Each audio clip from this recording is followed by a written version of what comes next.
Assalamualaikum warahmatullahi wabarakatuh. Halo anak-anak, gimana kabarnya hari ini? Kembali lagi dengan Ibu Isro. Hari ini kita akan belajar tentang gosok. Apa sih itu gosok? Oke, kita akan belajar bersama-sama. Anak-anak tahu nggak sih apa itu gosok? Oke, Ibu sini akan menjelaskan apa itu gosok. Gosok secara umum adalah mengambil harta milik orang lain tanpa izin. Gosok juga dapat diartikan mengambil sesuatu secara paksa dan terang-terangan dengan maksud ingin menguasai hal tersebut dengan cara yang tidak benar, meskipun berniat untuk mengembalikannya di lain waktu. Di sini Ibu punya gambar ilustrasi tentang gosok. Nah, di sini tuh ada dua anak. Yang satu ini dia memakai sepeda temannya tanpa izin. Dan yang satu lagi yaitu dia mengambil sendal temannya tanpa izin. Ya, walaupun nanti dikembalikan, tetap aja itu tidak boleh ya anak-anak. Ini contoh gosok, yaitu memakai barang orang tanpa izin. Tahu nggak sih, ternyata hukum dan larangan gosok itu sudah ada loh dalam Al-Quran surat Al-Kahf ayat 97 yang berbunyi Bismillahirrahmanirrahim. Asyafinatu fakanat limasakina ya'maluna fil bahri fa'aradtu an aibaha wa kana wara'ahum malik ya'udu kulla syafinatin ghasbah. Yang artinya, adapun perahu itu adalah milik orang-orang miskin yang bekerja di laut, maka aku bermaksud membuatnya cacat karena di hadapan mereka ada seorang raja zalim yang mengambil setiap perahu yang baik secara paksa. Quran Surat Al-Kahf ayat 97. Nah, selanjutnya yaitu tanggung jawab pelaku gosok. Jika seseorang melakukan gosok, maka ada tanggung jawabnya. Yang pertama yaitu tanggung jawab berdasarkan keadaan barang. Orang yang melakukan gosok harus meminta maaf kepada pemilik barang. Jika barang yang digosok dalam keadaan baik, maka barang tersebut harus segera dikembalikan. Namun, jika barang yang digosok sudah rusak karena pemakaian, maka orang yang melakukan gosok harus mengganti barang tersebut dengan barang yang sama. Yang kedua yaitu tanggung jawab jika barang gosok berupa tanah. Orang yang melakukan gosok tanah harus meminta maaf dan mengembalikan tanahnya. Jika tanah tersebut telah ditanami sesuatu, maka tanaman tersebut harus dicabut. Jika pada tanah tersebut telah dibangun bangunan, maka bangunannya harus dibongkar. Jika tanah tersebut disewakan, maka orang yang melakukan gosok tanah harus membayar sewa selama tanah tersebut disewakan. Yang ketiga, tanggung jawab jika barang gosok berpindah tangan.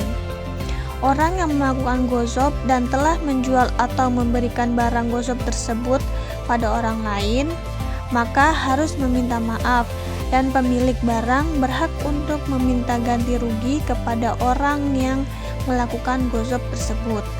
Yang keempat, tanggung jawab jika barang gosok dimanfaatkan untuk mencari nafkah.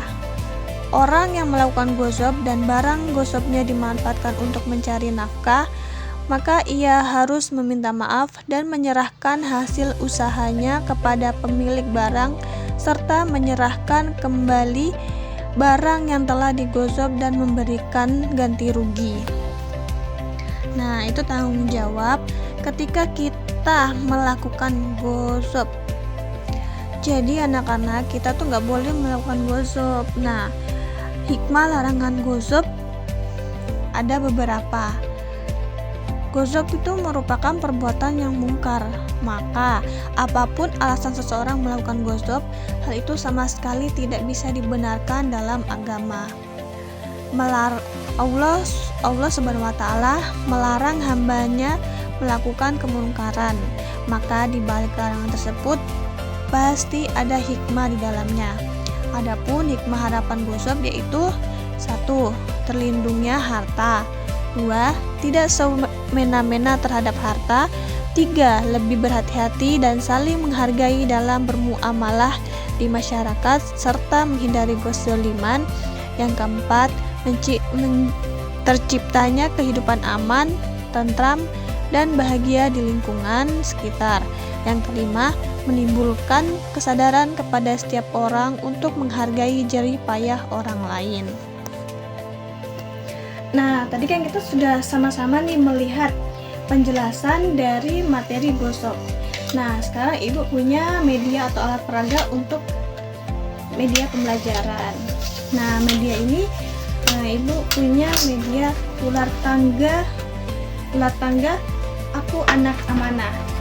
Mari kita bermain bersama. Di sini Ibu punya games yaitu ular tangga Aku Anak Amanah. Nah, di sini cara mainnya yaitu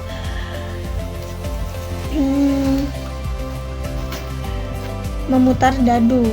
Jika dadu jatuh di challenge, yaitu nanti akan mendapatkan kartu-kartu pertanyaan yang di warna kuning.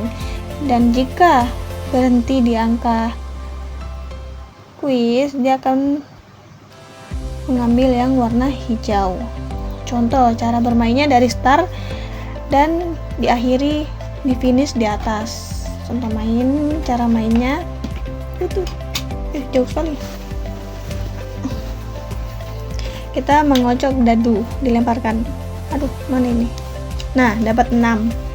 Contohnya dari start, memulainya dari start. 1, 2, 3, 4, 5, 6. Aman.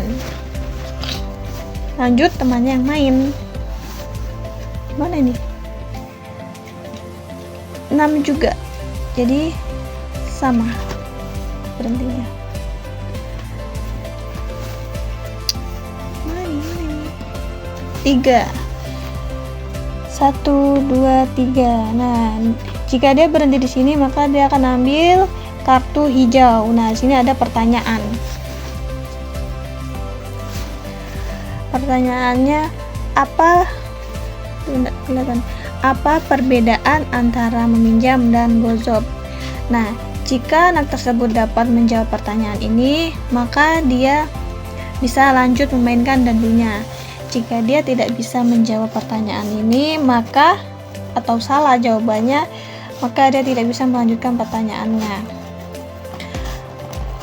Ataupun juga jika dia berhenti di antara ular atau tangga, jika dia bisa menjawab pertanyaannya, maka dia akan naik tangga.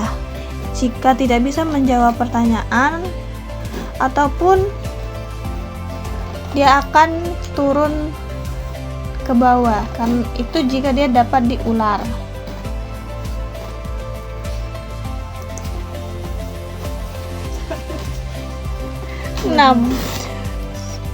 Ini jika dia bisa menjawab pertanyaan, kan tadi apa perbedaan antara meminjam dan gosip.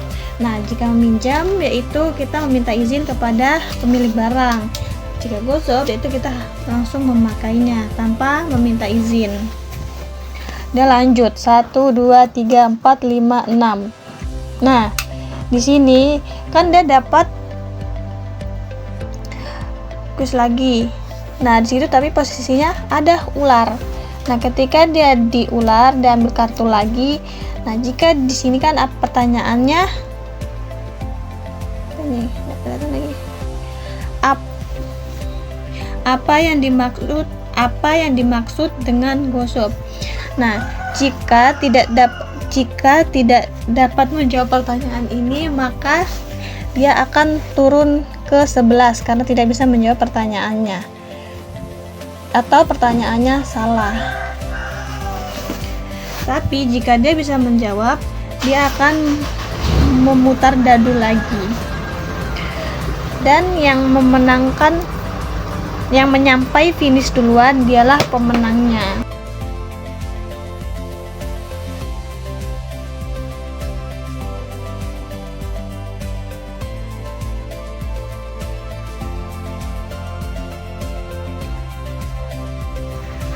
Baik, mungkin itu saja penjelasan dari Ibu.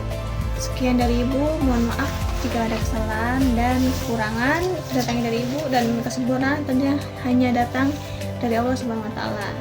Sekian dari saya. Wassalamualaikum warahmatullahi wabarakatuh.